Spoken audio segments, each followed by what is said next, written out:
Hello दोस्तों, नमस्कार। Welcome back to our channel analyst postmortem, जहां हम करते हैं हर फाइनेंशियल एस्पेक्ट की बारीकी से पोस्टमार्टम। तो दोस्तों, परसों के वीडियो में हमने बात करी थी रियल्टी एस्टेट के बारे में और हमने कुछ 3 शेयर्स की बात करी थी, गोदरेज प्रॉपर्टीज, ओबराय रियल्टी और प्रेस्टीज। हमने बात करी थी technical as well as fundamental aspect से कि कैसे आने वाले टाइम में रियल्टी शेयर रेपो रेट के रिडक्शन के एक्सपेक्टेशन से आने वाले टाइम में चल सकता है। तो हमने देखा कि आज दूसरे दिन ही रियल्टी सेक्टर ने एक अच्छी रैली की शुरुआत करी और आप देख सकते हैं इसमें कि मीडिया हाउसेस ने क्या बोला। एक बार ओबराय रियल्टी को देखते हैं। 1034 शिवांगी जरा प्लीज एक बार Oberoi realty, your second thought in reality space, मतलब डीएलएफ के बाद ओबराय रियल्टी को कैसे अप्रोच करेंगे, ये भी अपने इस चैनल के हाईस को और एक टिपिकल फ्लैग को, एक टिपिकल राउंडिंग बॉटम को इस वक्त ब्रीच करता हुआ आपका नजरिया इस स्टॉक पे पर एक बार कहिए। गोदरेज प्रॉपर्टीज, राजेश सतपुते जी, गोदरेज प्रॉपर्टीज पे आपका व्यू क्या होगा? It's a typical flag breakout.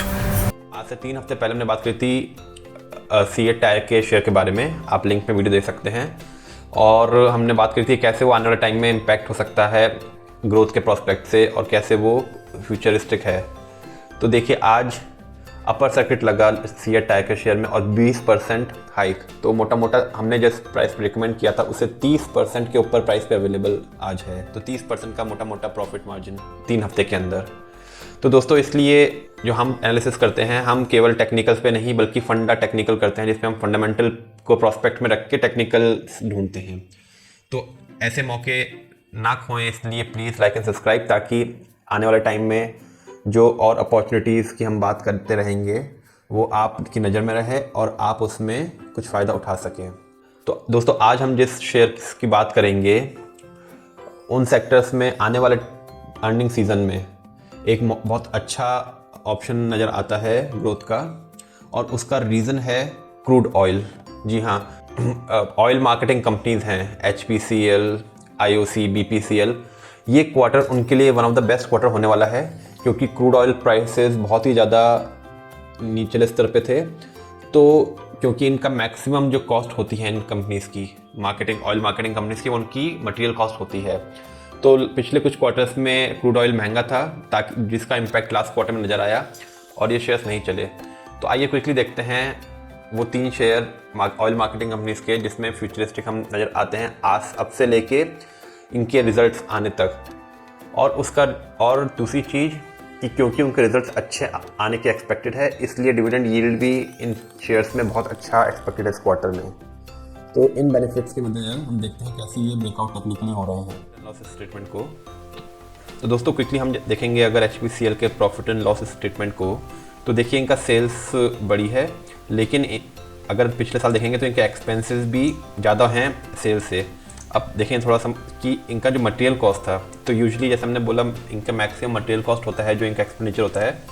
तो पिछली बार बिकॉज ऑफ हाई प्राइसेस, जो पिछले साल 97% इनका मटेरियल कॉस्ट था because of Russia Ukraine war और डिफरेंट एस्पेक्ट्स थे। अब इस क्वार्टर में क्योंकि हमें मालूम है कि मटेरियल क्रूड ऑयल के प्राइसेस गिरे हैं, तो इनका मटेरियल कॉस्ट ड्रास्टिकली रिड्यूस होने वाला है, जिसकी वजह से इनके प्रॉफिट मार्जिन इंक्रीज होंगे। तो क्विकली देख लेते हैं हिंदुस्तान पेट्रोलियम के चार्ट्स को। अगस्त 2015 में इसने एक हाई बनाया 270 रुपये का, और उसके बाद कंटिन्यूस चलता रहा। तो एक लाइफ टाइम हाई जो था 485 रुपीज़ का इसने बनाया, और उसके बाद देखेंगे कंटिन्यूस ये डिक्लाइन हुआ यहाँ पे अक्टूबर में, और उसके बाद एक डाउन साइड रेक्टेंगल पैटर्न बनाया। तो इसमें देखिए नीचे से ये सपोर्ट लाइन है जिसको इसने फॉलो कर रहा है, और ऊपर एक रेजिस्टेंस लाइन है जिसको ये क्रॉस नहीं कर पा रहा था अभी तक। तो अल्टीमेटली देखिए अब क्या हो रहा है, इसने अब इस वीक में जो ऊपर का रेजिस्टेंस की ट्रेंड लाइन थी उसको ब्रेकआउट देने की तैयारी ऑलमोस्ट कर चुका है ये, और अब एक अच्छे ब्रेकआउट की तैयारी है। तो इसका जो नेक्स्ट टारगेट बनेगा वो बनेगा 349 रुपीज़ का, और इमीडिएट टारगेट देखेंगे तो इमीडिएट टारगेट बनेगा 327 रुपये। और इसमें जो स्टॉप लॉस रहेगा वो वैसे तो हमारा ये ट्रेंड लाइन नहीं, लेकिन अगर क्योंकि मार्केट काफ़ी बड़ा हुआ है तो हमें अगर कोई अच्छा डिप आता है तो इसका जो लोअर पॉइंट होएगा 280 रुपये तकरीबन, ये हमारा एक बहुत ही अच्छा सपोर्ट जोन हो जाएगा। तो हमें अब से लेके रिज़ल्ट आने तक, इस क्वार्टरली रिज़ल्ट आने तक हमें ये स्टॉक होल्ड करके रखना है फॉर लॉन्ग गेंस। और दूसरा जो शेयर है वो है IOC।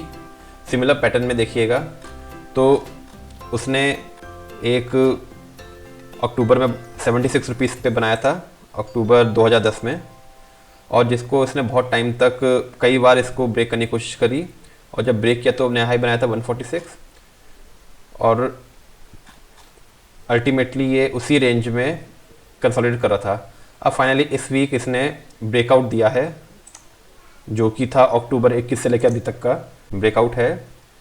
तो इसका लोअर साइड में स्टॉप लॉस रहेगा 93 रुपीज़, और अपर साइड में इसका नया टारगेट रहेगा 110 रुपये।